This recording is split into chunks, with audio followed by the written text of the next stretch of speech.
আসসালামু আলাইকুম আমরা পুরা ভাইয়েরা দাদারা দিদিরা আজকে আমি ইলিশ মাছের পাতুরি বানাইম। তার জন্য ছোটো ছোটো ইলিশ মাছের টুকরা নিয়ে নিছি। এখন এনো অল্প একটু হলুদের গুঁড়া, অল্প একটু মরিচের গুঁড়া, একটু লবণ দিয়া মাখায় ধুয়ে দিলাম 5 মিনিটের লেগে।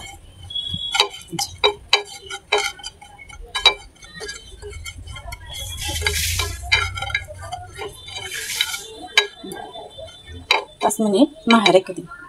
5 মিনিট হয়ে গেছে। এখন এটার মধ্যে সরিষা বাটা দিলাম, সরিষা বাটা, অল্প একটু হলুদ, অল্প একটু মরিচের গুঁড়া, টক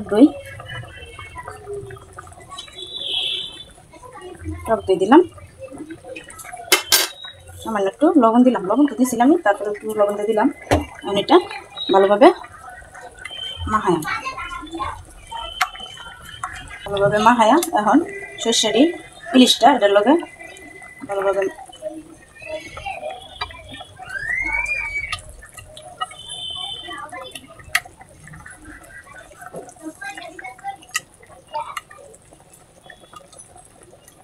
দশ মিনিট রেখে দিন।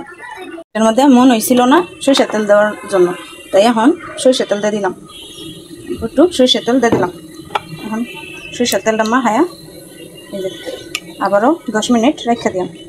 আপনারা আবার কিছু মনে করবেন না যে সরিষার তেল দিবার লেগে আমি ভুলে গেছিলাম, তাই এখন মনে হইলো এখন দিয়ে দিলাম।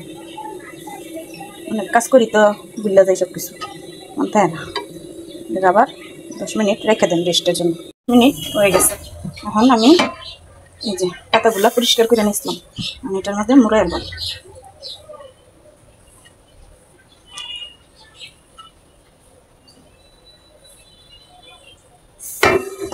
একটা কাঁচামরিচ দিয়ে দিলাম।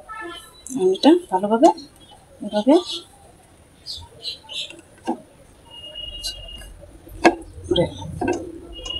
এভাবেই সবগুলো কথা আমি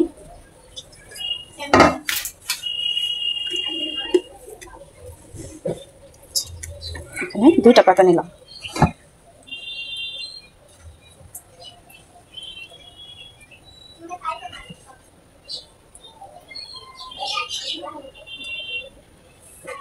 এভাবে করে বাকিগুলো আমি দিছি। এই যে দেখেন পাতুরিগুলো আমি আবার সুতা দিয়া বেঁধে নিছি। আমি কড়াইয়ের মধ্যে সরষের তেল দিয়ে দিলাম।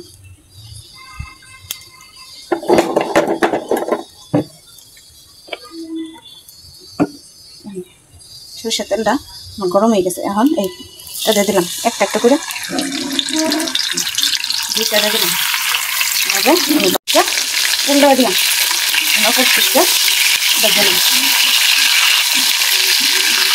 জলটা কমানো লাগবে, কমাইলে আস্তে আস্তে হইবে। চুলার জলটা কমাই দিলাম। আমার পাতুরিগুলা হয়ে গেছে। এখন হচ্ছে একটা প্লেটে আর যাইবে। আরও বাকি যেগুলো আছে এগুলো রাখবে না।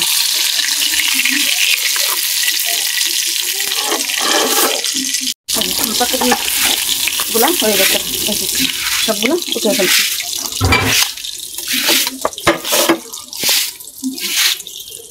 ভিডিওটা দেখার জন্য অসংখ্য ধন্যবাদ।